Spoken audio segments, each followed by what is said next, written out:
सफलता की यात्रा में सबसे पहली जंग कुदरत के साथ होगी तुम्हारी sir. In the process of achieving your dreams you have to fight with nature. अब आप बोलोगे ये क्या बात हुई, मैं बोलता हूं हाँ, यहीं से शुरुआत है। सफलता की यात्रा में सबसे पहली जंग कुदरत के साथ होने वाली है। अब मैं तुमको लिस्ट बनाना नहीं सिखाना चाहता यहाँ, वो तुम्हारे लीडर्स, तुम्हारे अपलाइंस तुमको मुझसे बेटर बता सकते हैं। मैं तुम्हारी नींव मजबूत करना चाहता हूं कि वो पहाड़ जहां अटक जाए सब अटक जाए, यूटर्न मत मारना। सफलता की यात्रा में सबसे पहली जंग कुदरत के साथ होगी सर। हनुमान जी ने जब लंका के लिए चढ़ाई शुरू करी, जामवंत जी ने जब उनको प्रोवोक किया और हनुमान जी ने जब चढ़ाई शुरू करी, देखिए मायाएं रची जाने लगी, प्रपंच होने लगे। और परीक्षा लेने कौन आई? सुरसा। सुरसा को भेजा किसने? देवताओं ने। देवताओं ने सुरसा नाम की राक्षसी को भेजा, जा उसकी परीक्षा ले, इस लायक है भी सही के। पहली लड़ाई आपकी कुदरत के साथ होगी सर। कुदरत परीक्षा लेगी हर वक्त, हर घड़ी। अगर आप ईश्वर में विश्वास करते हैं तो मेरी बात नोट कर लीजिए, और कोई भी परीक्षा आपको डिगा नहीं सकती। ये परीक्षा अस्थाई होती है, ध्यान रखना। ये परीक्षा सब अस्थाई है। कुदरत ठोकेगी तुमको अच्छे से। देखो मैं आपको बताना चाहूंगा, 50,000 रुपए की कहीं नौकरी भी लगती है ना तो इंटरव्यू होता है तुम्हारा यार। हेलो, होता है कि नहीं होता? और नौकरी अगर 1 लाख रुपए की है तो इंटरव्यू तगड़ा होता है कि ढीला होता है? तगड़ा होता है। और नौकरी अगर 5 लाख रुपए महीने की है तो इंटरव्यू कैसा होता है? और नौकरी अगर 10 लाख रुपए महीने की है तो ठुकाई होगी कि नहीं होगी? जिंदगी में बेहतर होना है तो ठुकाई ज्यादा बेहतर होगी सर। और वो ठुकाई करेगा कौन जानते हैं? 20 साल का था मैं जब मैं ग्रेजुएट होके आया इन 1998। I become graduate from DAV college Faridabad. घर आया, काले रंग का टोपी हमारा मिलता था हमको, कन्वोकेशन में क्या बोलते हैं आप लोग उसको, चोगा सा होता था, वो किराए पे मिलता था 25-50 रुपए। कभी हाथ बाहर निकल जाता था, कभी पैर, है ना, वो किराए पे मिलता था। हम घर पहुंचे और पिताजी को बोला, और ये सच्ची घटना है जीवन की। पिताजी ने बोला, मैं पिताजी को बोला, पिताजी I am graduate, what is for me now? मेरे लिए क्या गिफ्ट है? तो मेरे पिताजी ने बोला, please come, you have a loan of 300 rupees, 3 lakh rupees you have to pay. 3 lakh रुपए का कर्जा है, तेरे को देना है, ये तेरा गिफ्ट है। कौन अड़ंगा डाला जानते हैं? ये भरपूर प्रयास होगा कि देखें इसको जो देना चाहते हैं उसके लायक है भी या। आप इसको कुदरत का, नेचर का ट्रायल बोल सकते हैं। ये नेचर का ट्रायल है सर। आपको तकलीफ हो रही है, लोग मना कर रहे हैं, टेंशन दे रहे हैं, घर में आपका विरोध हो रहा है, तो ये नेचर का ट्रायल है। वो देखना चाहती है कि लायक है या नहीं। मैं फिर बताता हूं आपको, दिल्ली कर्नाटका के मैच में लड़का घर गया, उसका पिता गुजर गया, मां ने बोला your father expired. 46 not out आया था, अगले दिन उसको खेलने जाना था। मां ने बोला तेरे पिता गुजर गए। आपको लग रहा है मजाक हो रहा है? ये खेल हो रहा है सर। ये खेल खेला जा रहा है आपकी पीठ के पीछे। और खेल कौन रहा है? अब तू क्या करेगा? उसने अपने कोच को फोन लगाया, सिडनी में था राजकुमार शर्मा की, सर मुझे क्या करना चाहिए? उसने बोला जो होना था वो हो गया, तेरा करियर तेरे सामने है, तेरा देश तुझको बुला रहा है, तेरी टीम तुझको बुला रही है, बाकी तेरे ऊपर है। कुदरत ने चैलेंज फेंका कि विराट तुझे बहुत कुछ देना है रे, मुझको प्रूफ कर आज अपने आप को। तुझे बहुत कुछ देना चाहती हूं, प्रूफ कर। तेरे आगे आज समस्या है, समाधान है कि नहीं?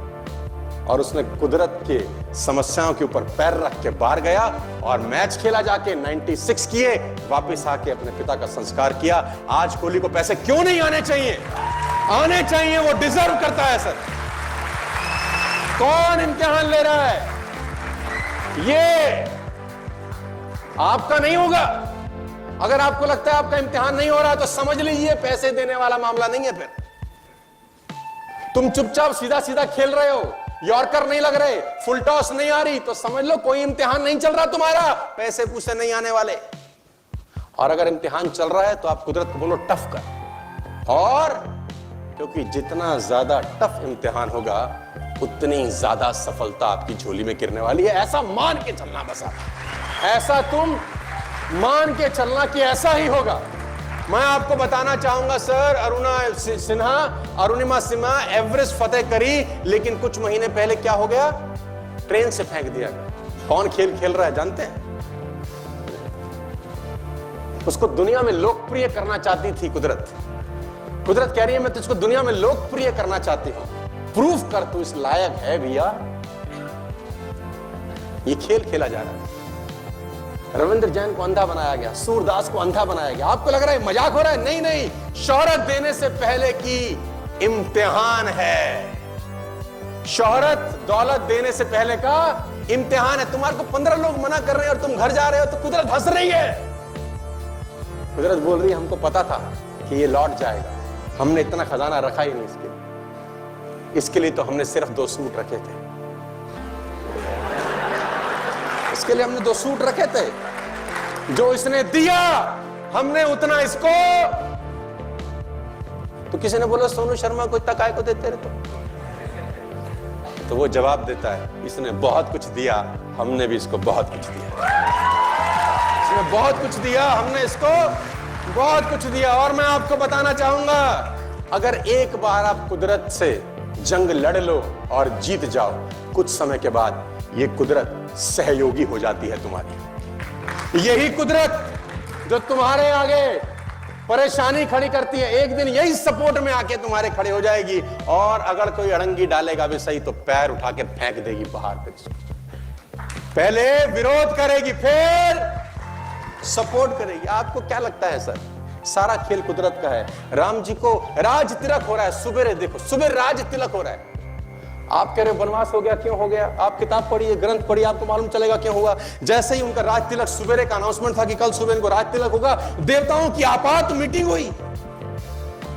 देवता ने बोला ओ तेरी, ये तो कह रहे थे हमने तुम्हारे लिए अवतार लिया है, ये तो अब राजपाट संभालेंगे तो रावण मारेगा कौन? मीटिंग हुई, आप किताब पढ़िए।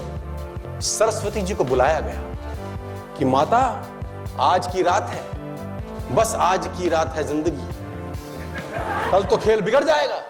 मां ने बोला क्या करूं? बोला मंथरा की बुद्धि फेर दे। जिसको राजपाट मिलने वाला था उसको 14 साल का वनवास मंथरा ने नहीं दिलवाया, कुदरत ने। मंथरा तो खामाखा बदनाम हुई।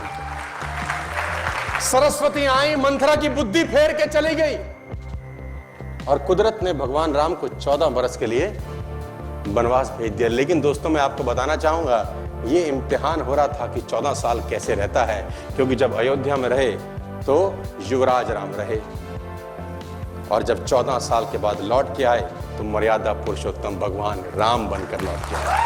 कुदरत इम्तिहान ले रही है आपका। जितना बड़ा इम्तिहान उतनी बड़ी दोस्तों कीमत तो देनी पड़ेगी। कीमत तो अदा। कहते हैं कुछ लोग सपनों की खातिर अपनों से दूर रहे और कुछ लोग अपनों की खातिर सपनों से दूर रहे। कुछ सपनों की खातिर अपनों से दूर रहे, कुछ अपनों की खातिर सपनों से दूर रहे। मैं आपको बताना चाहूंगा, कुदरत आपकी मेहनत का एक जर्रा भी जाया नहीं करेगी। एक जर्रा भी आपकी मेहनत का जाया नहीं होता कभी भी जिंदगी में, बशर्ते आप उसको नियमित करते रहें, नियमित तौर पे करते रहें। और कीमत तो अदा करनी पड़ेगी। आज कीमत अदा कर दो, जिंदगी भर ऐश करो, या आज ऐश करके जिंदगी भर साला उसकी कीमत चुकाते रहना। कीमत तो अदा करनी पड़ेगी। You have to pay the price to become a successful human being. आपको रोज कुछ ना कुछ कीमत अदा करनी पड़ेगी। ये इतना आसान होता तो सब ना कर लेते। मैं फिर कह रहा हूं, आप बात समझ में आ रही है तो बोलिए हाँ। Are you getting my point?